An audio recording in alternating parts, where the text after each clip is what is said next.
Hey armies, welcome back in my channel once again. So आज जो है हमारे बीटीएस मेंबर जब एनवाईसी गए हुए थे, जो है हमारे जिमी फैलन, उनके शो में गए हुए थे। सो उस शो को मैं आपको पूरा जो है हिंदी में एक्सप्लेन करने वाली हूँ कि वहाँ पे क्या क्या बातें हुई थी। सो जिमी फैलन होते हैं वो हमको जो है बैठे दिखाई देते हैं, जहाँ पे वो इंटरव्यू वगैरह लेते हैं, जहाँ पे पॉडकास्ट होता है, जहाँ पे शो होता है, वहाँ पे बैठे होते हैं। जो बीटीएस का एक फोटो आया हुआ है, ये वाला फोटो आया हुआ है, इसकी जो फोटो लेकर के वो बैठे हुए थे, जो कि एल्बम की मेन एल्बम की फोटो है। सो जो है वो इसको लेकर के बैठे हुए थे। दिनों बोलते हैं टुनाइट, यानी कि आज रात को वो लोग बैक आ चुके हैं यहाँ पे न्यूयॉर्क सिटी में। आज रात जो है बीटीएस यहाँ पे बैक हुए हैं न्यूयॉर्क सिटी में। दिनों बोलते हैं कि जो कि 5 टाइम ग्रैमी नॉमिनेटेड ग्रुप है, जिसके बिलियंस में सॉन्ग्स पे स्ट्रीम जाते हैं, वो ग्रुप आज न्यूयॉर्क सिटी में वापस आया हुआ है। और उनका नया एल्बम जो आरी रंग है वो भी आउट हो चुका है। और इसके सुनने के बाद में वहाँ पे जो आर्मीज होती हैं प्रेजेंट, वो एकदम से पागल हो जाती हैं। एंड देन जिन्हें बोलते हैं कि जो बीटीएस का वर्ल्ड टूर है वो 9 अप्रैल से स्टार्ट होने वाला है। सो प्लीज उन लोग का स्वागत करें एक बार फिर से, टुगेदर BTS। उसके बाद में जो होता है कैमरा सीधा जाता है गेट की तरफ, जहाँ से हमारे सातों मेंबर्स जो होते हैं वो आते हैं। जो है आर्मी जो होती हैं उनको छूने लगती हैं, पकड़ने लगती हैं, जैसा कि बीचों बीच से वो लोग आते हैं। सारे मेंबर्स तो एंजॉय कर रहे थे, लेकिन जो जंगकुक थे वो अपनी नजरों को नीचे किए हुए शर्माते हुए आ रहे थे। सारे मेंबर्स अच्छे खासे हाथ मिला रहे थे आर्मीज के साथ में, क्योंकि वहाँ पे मोस्ट ऑफ द आर्मीज लड़कियां ही थी एंड जंगकुक को लड़कियों से डर लगता है। सो वो नजरें झुकाए हुए शर्माते हुए सबके बीचों से आ रहे थे। एंड जो आर्मीज थी ना वो तो एकदम से मतलब बेकाबू हो गई हुई थी, मतलब कि बीटीएस को छूने के बाद में, बीटीएस को देखने के बाद में, बीटीएस को इतने सालों बाद जिमी फैलन के साथ में देखने के बाद में, सातों को एक साथ में देखने के बाद में सारी आर्मीज बहुत ज्यादा चिल्ला रही थी। उसके बाद वो लोग मेन स्टेज पे आते हैं, जिमी फैलन से सातों मेंबर गले लगते हैं एंड उनका वेलकम बहुत अच्छे तरीके से होता है, गाने बाजे ढोल नगाड़े के साथ में एंड फैंस की, आर्मीज की चीयर के साथ में। तो उसके बाद में जो जिमी होते हैं बोलते हैं जैसे कि आप लोग की होम में वापसी हो गई हुई है और हम लोग सिर्फ आपसे इतना कहना चाहते हैं कि हम लोगों ने आपको बहुत ज्यादा मिस किया। जैसे कि बहुत दिन के बाद में आप साथ में आए हुए हैं, घर में वापसी हुई है, लेकिन we all just want to tell you that we missed you a lot. हमने आप लोग को बहुत ज्यादा याद किया। एंड जैसा कि जो हमारे जिमी ने, उनका जो हाथ बहुत ज्यादा छोटा है, वो जिमी के साथ में अपने हाथ का कंपैरिजन करते हैं और जिमी के मुकाबले जो जिमिन होते हैं उनका हाथ बहुत छोटा होता है। और इसको देख करके आर्मी शेयर करती हैं, जिमी हंसते हैं और जिमिन भी एक क्यूट सी स्माइल को देते हैं। उसके बाद में आर्यन कहते हैं कि मुझे ऐसा लगा जैसे कि अवतार है, जैसे कि जो अवतार मूवी आई हुई है उसमें जो नावी है उसमें के कैरेक्टर वो बहुत बड़े बड़े होते हैं, उनके हाथ बहुत बड़े बड़े होते हैं। सो जो जिमी होते हैं उनके हाथ एक अवतार के तरीके होते हैं और जो जिमिन होते हैं उनके हाथ एक ह्यूमन के तरीके होते हैं। तो उसके बाद में जिमी होते हैं वो बोलते हैं कि आप सबने स्लीपर्स पहनी हुई है। सातों बीटीएस मेंबर ने जो है, जो घर पे हम लोग स्लीपर पहनते हैं, मतलब जैसे कि कंफर्टेबल स्लीपर्स होती हैं, वही वाले स्लीपर सातों ने एक रंग की ही पहनी हुई थी। सात के सातों ने एक रंग का ब्लू टाइप का स्लीपर था, वही लोगों ने पहना हुआ था। तो हमारे आर्यन बोलते हैं हाँ हम लोग स्लीपर पहने हुए हैं। दिन आर्यन कहते हैं हम लोगों ने स्लीपर तो पहना हुआ है,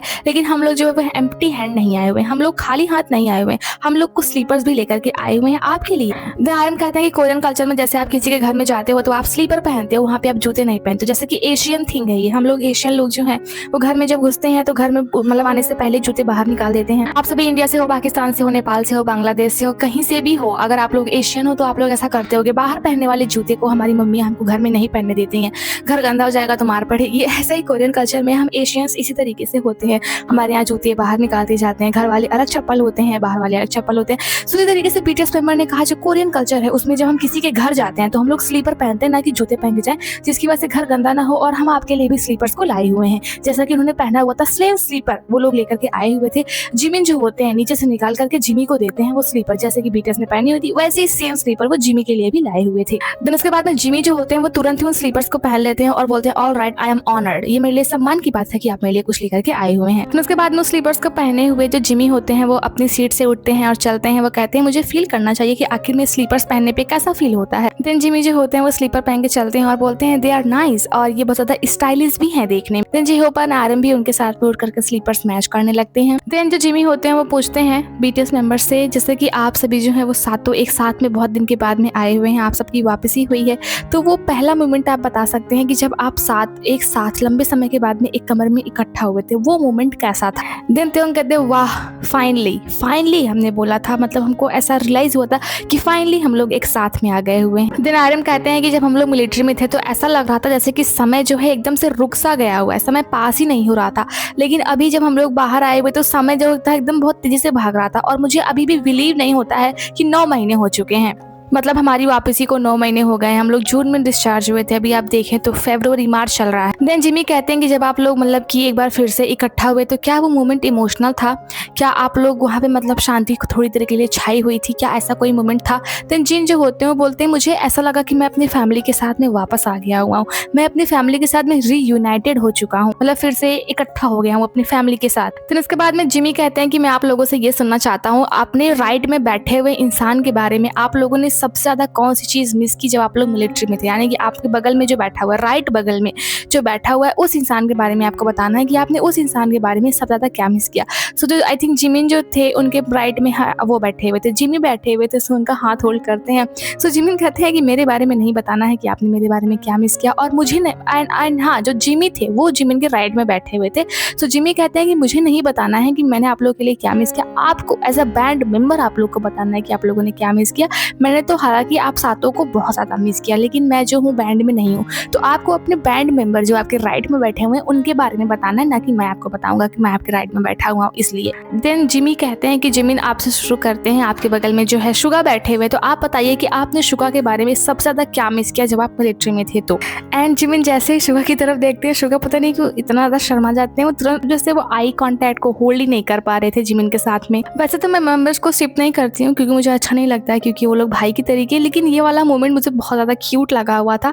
जो हमारे ये हैं यूनमिन हमारे जो है, इनका ये वाला मोमेंट बहुत ज़्यादा अच्छा लगा हुआ था, बहुत ज़्यादा क्यूट लगा हुआ था। शुगा बड़े हैं जिमिन से, लेकिन फिर भी जैसे ही जिमिन ने उनकी तरफ देखा ना, वो तुरंत शर्मा के आगे तरफ देखने लग गए। देन जिमिन कहते हैं I missed your 1% battery life. तो सभी मेंबर कंफ्यूज हो जाते हैं कि 1% बैटरी लाइफ क्या है।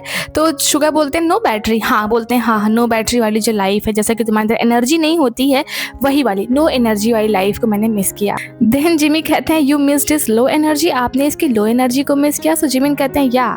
देन जिमी शुगा से पूछता है कि शुगा आपने जेहोप के बारे में क्या मिस किया। तो जो शुगा होते हैं वो बोलते हैं मैंने जो है जेहोप की 100% बैटरी लाइफ को मिस किया। जो जेहोप है वो डांसिंग को लेकर के, एक्टिविटीज को लेकर के बहुत ज्यादा एनर्जेटिक रहते हैं, उस एनर्जी 100% एनर्जी को मैंने जो है मिस किया। देखा जाए तो शुगा एंड जेहोप एक दूसरे के बिल्कुल अपोजिट हैं, वो 1% बैटरी लाइफ है, वो 100% बैटरी लाइफ है। देन जेहोप थोड़ा डांस करके भी दिखाते हैं, अपने एनर्जी को दिखाते हैं। तो उसके बाद में जो है जेहोप से पूछा जाता है कि आपने जिन के बारे में सबसे ज्यादा क्या मिस किया। सो जिन कहते हैं I missed his world wide handsome face, मैंने इनका जो है world wide handsome face miss किया। देन उसके बाद में जिन उठते हैं एंड अपनी जो आइकॉनिक किस है उसको देते हैं, फ्लाइंग किस देते हैं आर्मीज की तरफ, एंड इसको देख करके मेंबर्स बहुत ज्यादा हंसते हैं, और ये लिटरली जो जिन है ना उनका आइकॉनिक मोमेंट है। देन उसके बाद में जिन से पूछा जाता है कि आर्मी के बारे में आप क्या मिस करते हैं। सो बोलते हैं I missed his smart brain, मैंने जो है इनका स्मार्ट ब्रेन मिस किया। फिर उसके बाद में जो जिन होते हैं वो बोलते हैं कि जो आरएम है इनका जो ब्रेन है वो बहुत ज़्यादा स्मार्ट है, his brain is very smart, इनका जो ब्रेन है वो बहुत ज़्यादा स्मार्ट है। देन उसके बाद में हमारे आरएम की बारी आती है कि आपने त्योंग के बारे में सबसे ज़्यादा क्या मिस किया। फिर उसके बाद में आरएम जो होते हैं वो एक तरीके से देखा जाए सारी आर्मीज़ को रिप्रेजेंट करते हैं कि त्योंग के बारे में जो आर्मीज़ ने सबसे ज़्यादा मिस किया। बीटीएस का कमबैक बहुत अच्छा है, लेकिन हमारे मेंबर्स बहुत ज़्यादा स्किनी हो गए हैं, पतले हो गए। मिलिट्री टाइम में कितने मतलब एकदम हट्टे कट्टे बफी एकदम से थे। सो वही आरएम कहते हैं कि जब ये मिलिट्री में था तो आप लोगों ने देखा होगा ये कैसा था, एकदम से बफी था, 86 किलोग्राम 86 केजीज का था, और अभी रिसेंटली ज़्यादा स्किनी हो गया है। सो मुझे वो वाला त्योंग बहुत ज़्यादा मिस आता है, मैं उस वाले त्योंग को ज़्यादा मिस करता हूँ जब त्योंग बफी हुआ करता था, बहुत एकदम हट्टा कट्टा हुआ करता था, अभी रिसेंटली ज़्यादा स्किनी हो गया। सो जिमी बोलते हैं you are still good looking man, तुम अभी भी बहुत ज़्यादा अच्छे दिख रहे हो। तो इसके बारे में सारी आर्मीज़ ने भी त्योंग के बारे में बहुत मिस किया होगा, क्योंकि उस टाइम पे त्योंग थोड़े अलग ही मतलब उनका अलग ही अंदाज था। आप समझ सकते हैं मैं क्या कहना चाह रही हूँ। एक फ़ोटो आती थी तो मतलब और ये भाई कितने मोटे हो गए हैं त्योंग, कितने बफी हो गए हैं त्योंग। सो अभी वो पतले हो गए हैं, सो पहले वाले त्योंग की तरीके हो गए, लेकिन उनका मिलिट्री एरा बहुत ज़्यादा आइकॉनिक था। एंड आई नो आर्मीज इसको मिस करती होंगी, हमारे सर्जेंट त्योंग को। देन इसके बाद में जो त्योंग बोलते हैं वो वहाँ से एक आइकॉनिक मोमेंट बन गया हुआ है, अभी मीम बन गई हुई है, फनी शॉर्ट्स बन गए हुए हैं। जब त्योंग बोलते हैं कि मैंने जंगकुक के बारे में ये मिस किया कि जंगकुक जो है मुझे जब टीज करता था तो मुझे बताता मिस मतलब आता है वो चीज़, मतलब आई मिस जंगकुक टीजिंग मी। सो ऐसा बोलते हैं ना कि वो टीजिंग नहीं किसिंग सुनाई देता है। सारी आर्मीज मतलब एकदम से बेकाबू हो जाती हैं, अरे अरे किसिंग बोल दिया, किसिंग बोल दिया। इवन जिमी फैलन को भी किसिंग ही सुनाई दिया हुआ था, ना कि टीजिंग सुनाई दिया हुआ था। तो बहुत सारी आर्मीज कंफ्यूज जाती हैं। एंड आरएम का एक्सप्रेशन उस टाइम पे बहुत ज़्यादा आइकॉनिक था, उन्होंने अपने माथे पे हाथ रखा हुआ था। जैसा कि हमेशा जो है आरएम डरते रहते हैं कि त्योंग कब क्या बोल देंगे, कब क्या बोल देंगे, लेकिन यहाँ पे त्योंग की गलती नहीं है। वो जस्ट उनका जो एक्सेंट है उसने थोड़ा अजीब साउंड किया, टीसिंग जो है वो किसिंग सुनाई दी। देन जिमी हैरान हो जाते हैं, what you are talking about, आप किसके बारे में बात कर रहे हैं। तो उसके बाद में आई थिंक त्योंग को पता चलता है कि लोगों के बीच में कंफ्यूजन हो गई है, सो वो जो है कोरियन में बोलते हैं, ही ऑलवेज बदरिंग मी, इस चीज़ को मैंने मिस किया।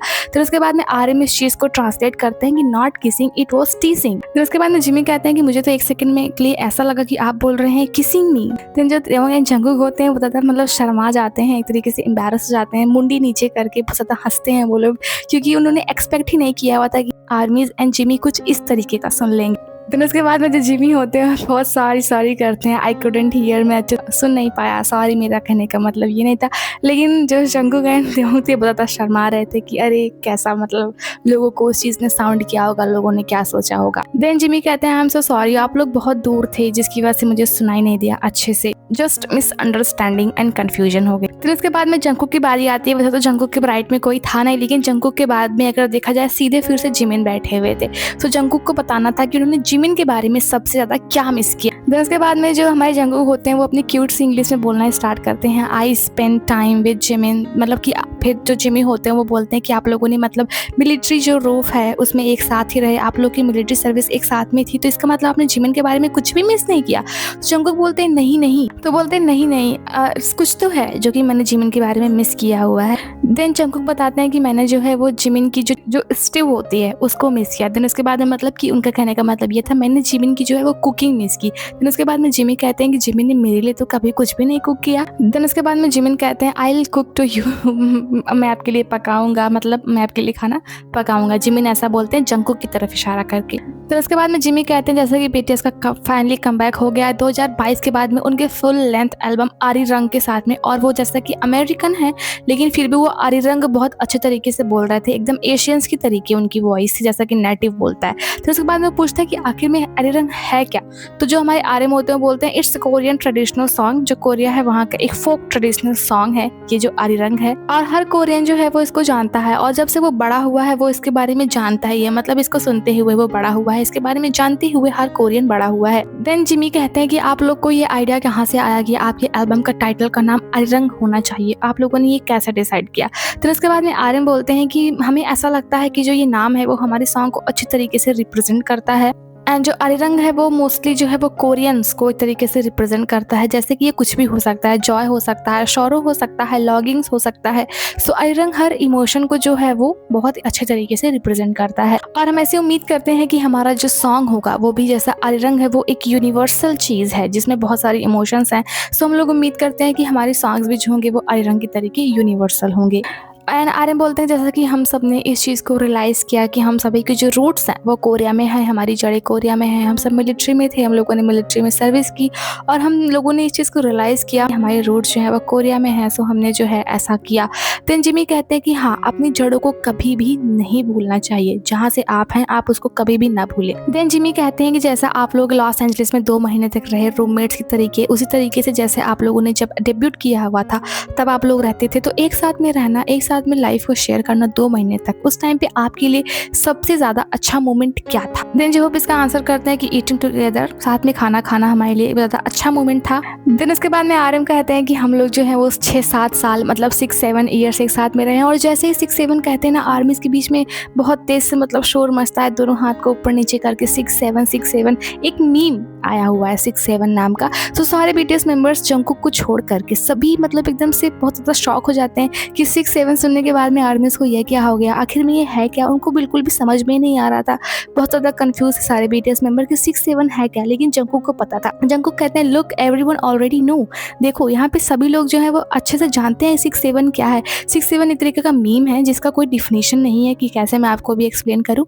यही सेम चीज़ जिमी भी बोलते हैं। जिमी भी कहते हैं कि मुझे जिमी कहते हैं कि मुझे पता है 6-7 क्या है, लेकिन इसका कोई डिफिनेशन नहीं है, मैं आपको अच्छे से एक्सप्लेन नहीं कर सकता हूँ। एक तरीके का मीम है, आप लोग गूगल पे सर्च करें ना कि 6-7 का मीम क्या है। कोई एक फुटबॉलर है जहाँ पे 60वीं जो है ऐसे ही एनिवर्सरी थी, वहीं से ये मीम निकल के आया हुआ है। फुटबॉलर की हाइट शेप 6 फीट 7 इंचेस थी। ऐसे ही कुछ है, मीम निकल के आया हुआ है, आप लोग सर्च कर लेना, आप लोग को अच्छे से पता चल जाएगा। जैसे कि most of the armies Gen Z हैं और हमारे जंगकुक भी जेनजी हैं। जेनजी मतलब 1997 से लेकर के 2012 तक के बीच के बच्चे। तो जेनजीज को पता होता है 6'7" क्या है। बेसिकली ये एक मीम है जिसका कोई डिफिनेशन नहीं है, लेकिन बहुत तेज तरीके से ट्रेंड करने लग गया। 6'7" एक चिढ़ाने के लिए जिससे बोला जाता है, 6'7" चिढ़ाने वाला एक मीम है। सो सारे बीटीएस मेंबर्स को पता नहीं था सिवाय जंगकुक के। सो वो लोग बहुत ज़्यादा कंफ्यूज जाते हैं कि 6'7" ईयर बोलने पे इतना क्या हल्ला मच गया। सो वही जो जिमी बोलते हैं कि इसका कोई डिफिनेशन नहीं है, मैं आपको एक्सप्लेन नहीं कर सकता, लेकिन इसका मतलब कोई मतलब भी नहीं है। सो आपको वरी नहीं होना है, आपको चिंता करने की जरूरत नहीं है कि आपने कुछ गलत बोल दिया। देन इसके बाद में जिमी पूछते हैं कि चलो इसको छोड़ो, अब ये बताओ कि आप सब में से सबसे ज़्यादा मिसिएस्ट कौन है, मतलब अपने रूम में गंदगी कौन फैला करके रखता है, मतलब कि गंदे कपड़े सामान इधर उधर फैला हुआ और सफाई ना हो कमरे में, ऐसा कौन सा रूममेट है। देन जिन कहते हैं आई थिंक जंगकुक सबसे ज़्यादा गंदे एंड मिसिएस्ट मतलब है, वो अपने कमरे में उथल पुथल मचा करके रखते हैं। देन इसके बाद में जंगकुक बहुत क्यूटली सब कुछ सुनते रहते हैं, बोलते हैं आई कैंट अग्री, मैं बिल्कुल भी एग्री नहीं कर सकता हूँ। वो बिल्कुल ऐसे ही बोलते हैं, उनका एक्सेंट बताता है क्यूट है। वो बोलते हैं कि मैं एग्री नहीं कर सकता हूँ कि मैं एक मिसिएस्ट पर्सन हूँ, मैं अच्छा हूँ, मैं मतलब कि अच्छे तरीके से रहता हूँ, इस बात को लेकर के मैं एग्री नहीं करता हूँ कि मैं एक गंदगी मचाने वाला पर्सन हूँ। देन जिन कहते हैं कि जो जंगकुक है वो हमेशा जो अपना लगेज होता है ना उसको हमेशा खुला ही रखते हैं और कभी भी उसको अनपैक नहीं करते हैं, मतलब वो कभी भी अनपैक करके कपड़ों को सही से नहीं रखते हैं। उसके बाद में आरएम बोलते हैं कि हम लोग जो है लॉस एंजलिस में 2 महीने तक रहे हुए थे और जो जंगकुक था ना उसके पास में सबसे बड़ा कमरा था, हम लोग का अपना कमरा था लेकिन जंगकुक के पास में सबसे बड़ा कमरा था।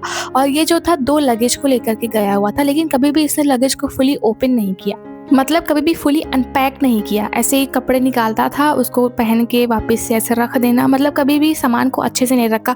और 2 महीने तक इनका लगेज जो था वो जमीन पे जो है अनपैक ऐसे ही पड़ा हुआ था, कपड़ा ले लेते थे, कभी भी उसको अच्छे से नहीं रखते थे। फिर उसके बाद में आरएम जो होते हैं वो एक्टिंग भी करके दिखाते हैं कि हम लोग अगर कभी भी इसके रूम में जाते थे तो हम लोग का रिएक्शन कैसा होता था, मतलब बीच में लगेज होता था तो आराम से बचा करके जाना पड़ता था जिससे कपड़ों के ऊपर पे पैर न पड़ जाए। फिर उसके बाद में जिमी कहते हैं कि लास्ट शनिवार को आप लोग का एक बहुत बड़ा परफॉर्मेंस था कोरिया के एक बहुत ही स्पेशल लैंडमार्क में, और वहाँ पे बहुत ज़्यादा जांट बड़ी जो थी क्राउड आई हुई थी, वहाँ पे लगभग 1 लाख तक आर्मीज जो थी वो ऑडियंस में थी, उन्होंने अटेंड किया हुआ था और एक बहुत बड़ी परफॉर्मेंस थी। सो मैं जानना चाहता हूँ कि आप लोग जो है स्टेज पे टुगेदर वापस आकर के आप लोग को कैसा फील हुआ, वो मोमेंट आप लोग के लिए कैसा था, क्या फील किया आप लोगों ने, मैं सब कुछ जानना चाहता हूँ। देन जी होप कहते हैं कि हमने वो सब कुछ किया जो हम लोगों ने प्रिपेयर किया हुआ था और हम लोग आप लोग को दिखाना चाहते थे, और आगे बहुत चीज़ें हैं हम लोग जो आप लोग को दिखाना चाहते हैं जो हम लोगों ने प्रिपेयर की हुई हैं। देन जिमी कहते हैं जैसा कि आप लोग वर्ल्ड टूर करने वाले हैं, आगे चल के परफॉर्मेंस करने वाले हैं, सो आप लोग को क्या ऐसा लगता है कि आपके नए एल्बम ने आप लोग को और ज़्यादा स्ट्रॉन्गर बना दिया हुआ है। देन जो है जिन बोलते हैं कि जब हम लोग अकेले परफॉर्म कर रहे थे, अपना सोलो टूर कर रहे थे, तो हम लोग को बहुत ज़्यादा लोनली फील हुआ, अकेला फील हुआ और हम लोग श्योर नहीं थे कि हमको क्या करना चाहिए, लेकिन अभी मेंबर्स के साथ में वापसी करना और इनके साथ में परफॉर्म करना ऐसा फील होता है कि जैसे कि एक सिंपल मूव भी बहुत ज़्यादा पावरफुल एंड कॉन्फिडेंट फील होता है, मतलब इन लोग के साथ में मैं बहुत ज़्यादा कॉन्फिडेंट फील करता हूँ और मैंने रियलाइज़ किया कि मेंबर्स का मेरे साथ में होना एक बहुत बड़ी मदद है मेरे लिए। फिर जी भी कहते हैं जैसा कि 9 अप्रैल को आप लोग का एक बहुत ही बड़ा वर्ल्ड टूर स्टार्ट होने वाला है, सो इस चीज़ को डिस्क्राइब कीजिए कि आर्मीज़ को क्या एक्सपेक्ट करना चाहिए इस टूर में, मतलब कि 9 अप्रैल जो आप लोग का टूर होने वाला है, आर्मीज़ क्या एक्सपेक्ट करें कि ये टूर कैसा होने वाला है। देन त्योंग कहते हैं कि इस कॉन्सर्ट के लिए हम लोगों ने एक मतलब हर एक सिंगल चीज़ प्रिपेयर की हुई है, जैसे कि एक सीक्रेट वेपन होता है, एक सीक्रेट हथियार होता है, उसकी तरीके हम लोगों ने जो है हर चीज़ कॉन्सर्ट के लिए प्रिपेयर की हुई है।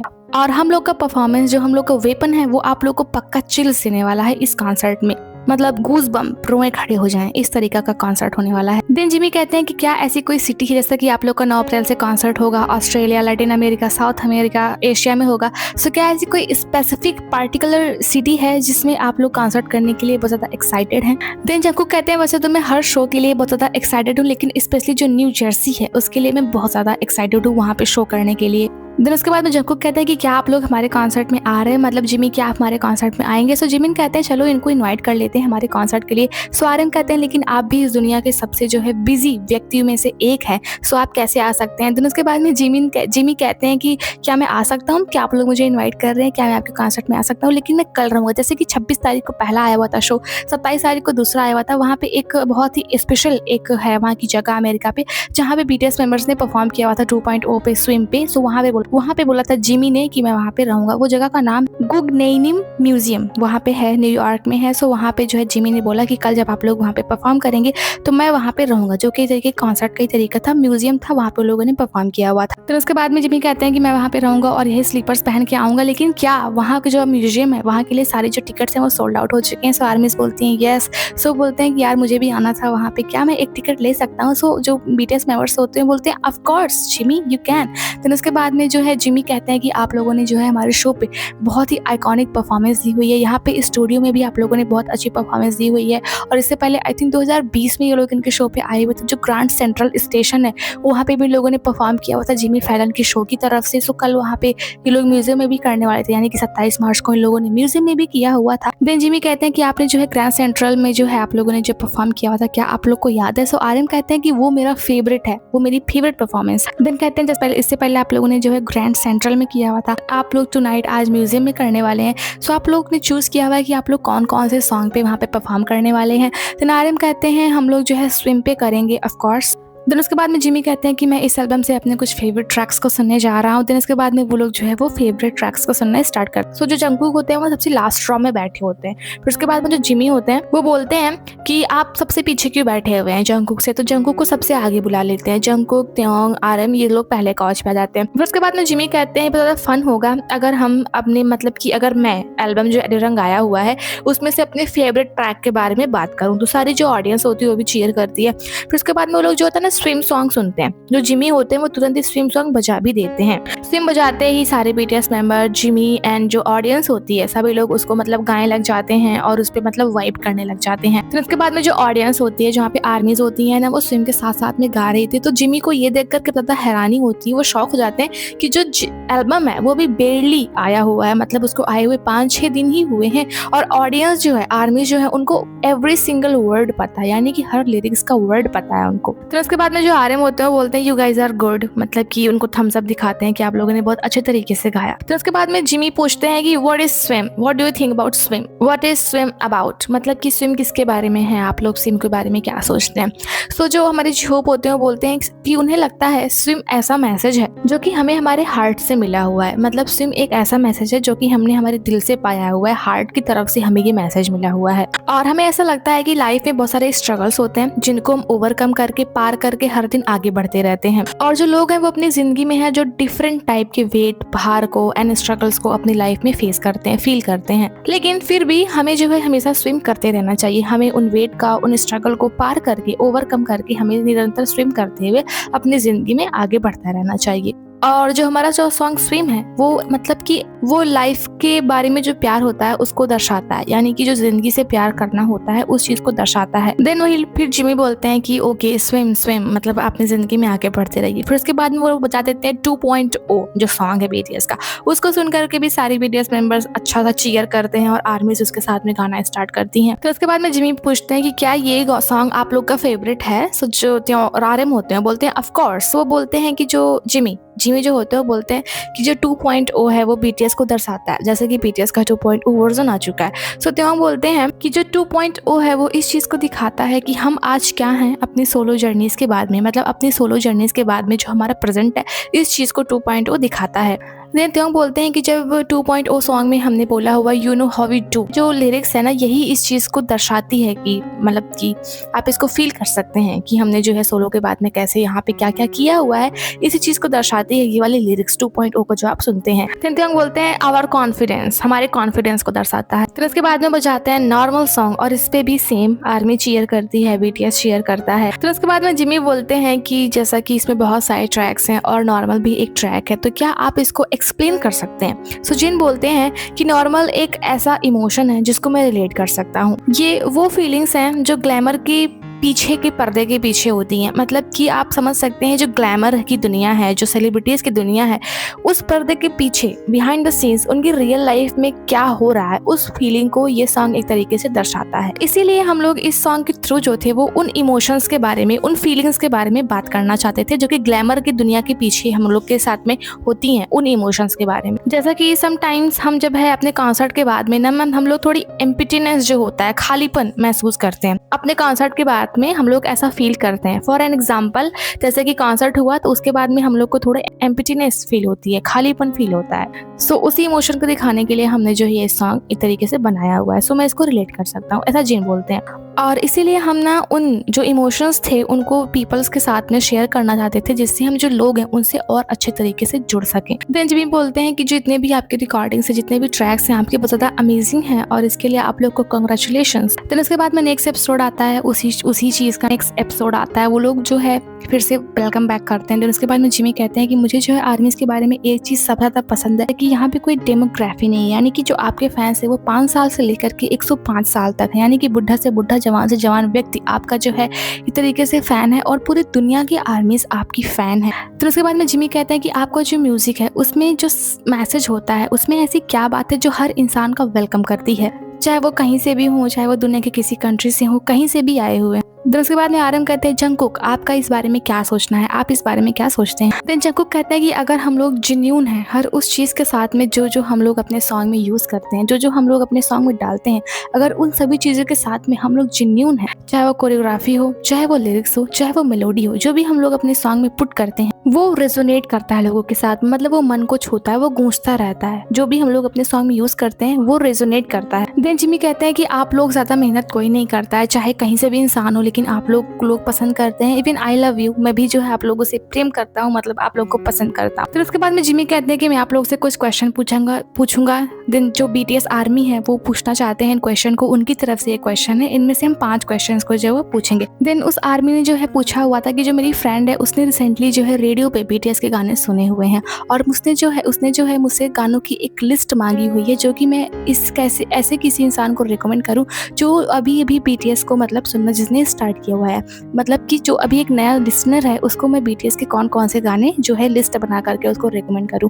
सो कि आपके जो है BTS के 5 सबसे ज़्यादा अच्छे सॉन्ग क्या हैं, मतलब कि जो रिकमेंड करने चाहिए एक नए सुनने वाले को। मतलब यही था कि BTS से वो पूछ रही है कि BTS सजेस्ट करें कि कोई अगर नया BTS फैन है तो उसको 5 कौन से ऐसे सॉन्ग सुनने चाहिए जो नया BTS आर्मी बना है तब। देन सभी मेंबर्स जो होते हैं वो युंगी को कहते हैं कि युंगी आप सजेस्ट करो 5 सॉन्ग कौन से हैं। देन जो शुगा होते हैं वो पहले बोलते हैं स्विम, सेकंड होता है माइक ड्रॉप। देन त्योंग कहते हैं माइक्रोकॉस्मोस, जैसे कि त्योंग ने काफ़ी बार बताया हुआ है उनको माइक्रोकॉस्मोस काफ़ी ज़्यादा पसंद। देन जिमिन कहते हैं स्प्रिंग डे। देन उसके बाद में होता है जिमी कहते हैं एक लास्ट सॉन्ग, 2 बोलते हैं डायनामाइट भी सुनना चाहिए। हो गए 5 सॉन्ग। एक अनदर क्वेश्चन होता है कि BTS मेंबर से एक क्वेश्चन पूछो, अगर वो जिनके साथ में एग्री करते हैं कि हमारे पास में मतलब ह्यूमंस के पास में 1 बट होता है या 2 बट होता है। बट का मतलब सबको पता होगा, अगर ना पता हो तो प्लीज आप लोग सर्च कर लेना। देन जिन खड़े होते हैं वो बोलते हैं I think left leg and right leg and left but and right but, यानी कि हमारे पास में 2 बट होते हैं। देन उसके बाद में जिमी कहता है कि मैं इस पर डिबेट नहीं करना चाहता हूँ, लेकिन जिनको लगता है कि उनके पास में 2 बट है एंड ये अनबिलीवेबल है, लेकिन ये लेफ्ट लेग है एंड राइट लेग है, सो ऑफकोर्स उनके पास में 2 बट है, इस बात में मैं डिबेट नहीं करना चाहता हूँ। देन एक अनदर क्वेश्चन आया जो बहुत ज्यादा फनी था कि क्या अभी तक किसी मेंबर ने जो है RM के साथ में ड्राइव की हुई है जब से उन्होंने ड्राइविंग को सीखा हुआ है। देन RM का चेहरा बहुत ज्यादा मतलब सीरियस हो जाता है, तो वो बोलते हैं this is not cool. Then उसके बाद में त्योंग बोलते हैं दिस इज स्कैरी, ये बहुत ज्यादा डरावना है त्योंग नामजून के साथ में ड्राइविंग करना। देन जिमी कहते हैं इज इट स्कैरी, तो सारे मेंबर जो होते हैं उस पर जो है एग्री करते हैं। देन उसके बाद में जिमी कहते हैं RM that is so unfair, ये बहुत ज्यादा अनफेयर है, लेकिन मैं आप पे विश्वास करता हूँ कि आप एक बहुत अच्छे ड्राइवर हैं। देन उसके बाद में जो RM होते हैं बोलते हैं no I got my license in my 31, मैं जो हूँ एक अच्छा ड्राइवर नहीं हूँ, अगर मैं इतना अच्छा था तो मुझे पहले ड्राइविंग लाइसेंस मिल जाता, मुझे 31 साल की उम्र में ड्राइविंग लाइसेंस मिला। तो उसके बाद में RM कहते हैं कि सभी ने मुझे बोला कि प्लीज दुनिया की शांति के लिए आप कभी भी ड्राइव मत करना, आप कभी भी ड्राइवर मत बनना, जिससे दुनिया की शांति जो अच्छे तरीके से बनी रहे। सब लोगों ने मुझे ड्राइविंग करने से मना किया, अदरवाइज आपका जो है कार एक्सीडेंट हो जाएगा वो या फिर आप किसी बड़ी मुसीबत में पड़ जाएंगे अगर आपने कार ड्राइविंग की तो। सो कहते हैं यहाँ तक कि मुझे मेरे पेरेंट्स ने भी मुझे ये सेम चीज़ बोला हुआ है कि आप प्लीज ड्राइविंग मत करना, लेकिन अभी मुझे मेरा लाइसेंस मिल गया हुआ है। देन जिमी कहते हैं इज इट स्कैरी, क्या ये डरावना है आपके साथ में ड्राइव करना। सो RM कहते हैं इवन ये मेरे लिए भी स्कैरी और डरावना है, मैं खुद के लिए भी नुकसान कर सकता हूँ। देन जिमी कहते हैं कि मुझे ऐसा लगता है कि आप ड्राइविंग में अच्छे होंगे, अगर कभी मौका मिला तो मैं आपके साथ में ड्राइविंग करूंगा। देन एक अनदर क्वेश्चन होता है एक फैन की तरफ से कि अगर आप लोग डिस्क्राइब कर सकें एक वर्ड में कि आप लोग जो है आर्मीज के बारे में कैसा फील कर सकते हैं, तो वो एक वर्ड क्या होगा। BTS मतलब आर्मी के बारे में अगर कुछ फील करता है उस चीज को एक वर्ड में डिस्क्राइब करें। देन उसके बाद में सारे मेंबर्स तुरंत बोलते हैं लव, यानी कि प्यार। अगर वो एक वर्ड हमें डिस्क्राइब करना होगा आर्मी के लिए तो वो लव होगा। देन उसके बाद में जिमी कहते हैं दैट्स इट, सभी मेंबर्स कहते हैं दैट्स इट, लव। देन उसके बाद में आखिरी क्वेश्चन होता है कि अगर जिमी फैलन एक दिन के लिए बीटीएस के 8वें मेंबर बन जाए एक दिन के लिए, तो उन्हें ग्रुप में सर्वाइव करने के लिए क्या करना होगा, मतलब कि उन्हें टेस्ट पास करने के लिए क्या करना होगा। तो जी होप तुरंत बोलते हैं प्रैक्टिस, और सभी इस पे बहुत ज़्यादा हंसते हैं। फिर उसके बाद में जो जिमी होते हैं वो सबको बोलते हैं I love you, I love you, I love you. सभी मेंबर्स को जो है आई लव यू बोलते हैं। उसके बाद बोलते हैं कि अरे जो भी अवेलेबल है, उसके बाद में खत्म हो जाता है शो। सारी बातें यही इतनी हुई थी। और उसके बाद में स्विम 2.0 पे जो बीटीएस मेंबर उन्होंने म्यूजियम में परफॉर्म किया हुआ था, एंड उन्होंने कुछ फैंस को सरप्राइज भी दिया हुआ था। एक कमरे में जो फैंस थे वो गाना गाते रहते थे, और जो रूम जिसपे बीटीएस बैठे हुए थे जिमी फैलन के साथ में, उसको जो है अटैच कर दिया जाता था। और जब वो गेट खोलते थे गाना गा करके, मतलब हो जाता था खत्म, जब वो गेट खोलते थे तो बीटीएस दिखाई देता था, और उनका रिएक्शन बहुत ज़्यादा प्यारा था। आप लोग देख लेना, मैं उसको एक्सप्लेन क्या करूँ, उसमें कुछ एक्सप्लेन करने वाला है नहीं, बस फैंस का बहुत ही क्यूट सा एंड अनबिलीवेबल रिएक्शन है। सो आई होप आप लोग को जिमी फैलन के शो पे जो बीटीएस मेंबर्स गए हुए थे उसका एक्सप्लेनेशन समझ में आया होगा। अगर समझ में आया हो then please subscribe this channel, like this video for more updates in Hindi, and bye bye, take care.